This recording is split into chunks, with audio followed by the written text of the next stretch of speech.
Imagine you are a Roman soldier in 200 BC. You've marched for weeks, fought in the heat, and now it is payday. But instead of coins, your commander hands you a small sack of white crystals. That sack is your entire salary, and you are not upset about it. Right now, you have a container of salt sitting in your kitchen. It costs less than $1. You barely think about it. You've probably never run out and panicked.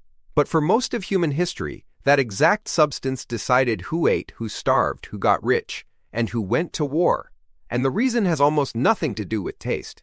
Here is the thing. Salt isn't valuable because it makes food taste better. That is a side effect. Salt was valuable because, for tens of thousands of years, it was the only thing standing between a family and starvation. Before refrigeration, before canning, before anyone had a way to keep food from rotting, salt was the technology that made surplus possible. And once you understand that, everything else falls into place. Let's go back further than Rome. Around 60 BCE, in a place called Provadia in modern-day Bulgaria, archaeologists found something strange. A massive walled settlement, far bigger and more heavily fortified than anything else in the region at the time.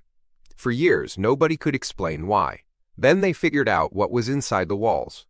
Salt springs. This wasn't a village. It was Europe's oldest known salt production site, and it was defended like a fortress, because what was inside it was worth defending. Some archaeologists now argue Provadia might be the oldest town in Europe, built entirely around the ability to make salt, and that pattern repeats everywhere. In China, along the Yangtze River, evidence of salt production goes back over 60 years, with entire communities built around boiling brine in clay pots. In ancient Egypt, salt wasn't just used to season food, it was used to preserve it, bodies too. The Egyptians used a salt-based compound called natron to dry out organs and skin during mummification. The same substance you'd sprinkle on fries today was also the reason pharaohs' bodies survived for thousands of years. But here is where it gets really interesting. Salt didn't just preserve food and bodies. It preserved civilizations because it made trade possible over long distances for the first time. Meat spoils in days, fish spoils in hours. But meat and fish packed in salt can last for months, sometimes years. That single fact changed everything about how far people could travel and how long they could survive without hunting fresh. Roman legions could march for weeks because their food was salted. Sailors could cross oceans because their provisions were salted. Entire empires expanded their reach because salt let them move food faster than it could rot. And because salt was so essential, it became one of the first substances people organized entire trade networks around. The Via Salaria, one of the oldest roads in Italy, was literally named the Salt Road. It ran for over 150 miles connecting the Adriatic coast to Rome, and its entire purpose was moving salt inland. Some historians argue that Rome's location wasn't chosen by accident. It sat at a crossing point on that exact salt route. And that brings us to the word you've probably heard 100 times without thinking about where it came from. Salary. Roman soldiers were sometimes paid an allowance specifically earmarked for salt, called a salarium. Whether every soldier was literally handed salt instead of coins is debated among historians, but the connection between the word and the substance isn't. Your paycheck, the thing you work 40 hours a week for, carries the fingerprint of a mineral so common today that you'd never think twice about spilling it. Now here is what makes this even stranger. Salt wasn't just valuable in Rome. It was valuable almost everywhere humans built complex societies, completely independently of each other. In West Africa, along trans-Saharan trade routes, salt was so scarce and so essential that it was sometimes traded pound for pound with gold. Caravans of thousands of camels crossed the Sahara carrying slabs of salt mined from deposits like Tagaza, trading them in cities like Timbuktu for gold, ivory, and enslaved people. In some transactions, salt genuinely was worth its weight in gold, not as an exaggeration, but as a literal exchange rate. In China, salt became so economically important that by around 300 BCE, the state began monopolizing its production and taxing it directly. Salt taxes eventually funded massive portions of Chinese imperial revenue for over 2,000 years. Wars were fought over salt monopolies. Rebellions were sparked by salt taxes. In 1930, Mahatma Gandhi organized an entire protest movement. The Salt March specifically because the British colonial government had made it illegal for Indians to produce their own salt without paying tax on it. 200 miles walked, on foot, over a mineral you now buy in a plastic container at the grocery store for less than $1. Think about that for a second. A substance so ordinary today that it sits untouched in your cabinet for months once triggered a form of colonial resistance that helped end British rule in India. But some places didn't just tax salt or trade it, they turned it into actual money.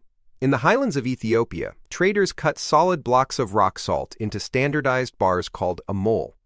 These weren't decorative, they were currency, real, circulating, exchangeable money used well into the 20th century. And a mole bar had a fixed size, a fixed value, and could buy you grain, livestock, or labor, the same way a coin would. Caravans hauled these salt bars for weeks across the Danakil Depression, one of the hottest, most punishing places on Earth, because the value on the other end made the journey worth it. In some remote Ethiopian markets, salt bars were still functioning as currency, alongside modern cash as late as the 1970s.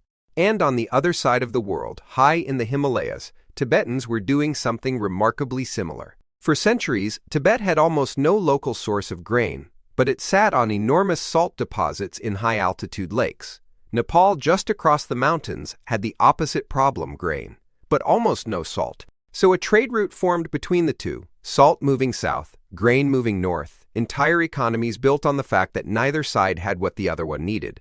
Tibetan traders would pack yaks with slabs of salt and walk them across some of the highest, most dangerous mountain passes on the planet, all so that both sides of that trade could eat. Here is what is remarkable about that. Ethiopia and Tibet never interacted, different continents, different climates, different centuries in some cases. But they arrived at the exact same solution independently, because salt solved the exact same problem everywhere. You can't survive on food that rots, and you can't grow crops in places that don't have salt-rich soil or easy access to the coast. Wherever that gap existed, someone eventually figured out that the mineral filling it deserved to function as money. So why did salt lose all that value? The answer is almost embarrassingly simple. We stopped needing it to survive. Refrigeration changed everything. Once humans figured out how to mechanically cool food in the late 1800s and early 1900s, the ancient problem salt had been solving for thousands of years quietly disappeared. You no longer needed to pack meat in crystals to keep it from rotting.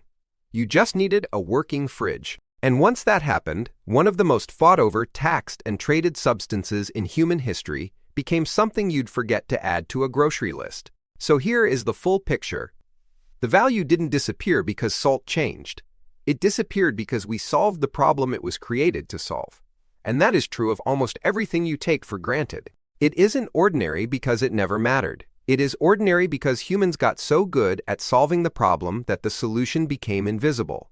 Next time you reach for the salt shaker without thinking, remember, you are holding the reason ancient roads were built, the reason a word for your paycheck exists, and the reason a movement once brought down an empire.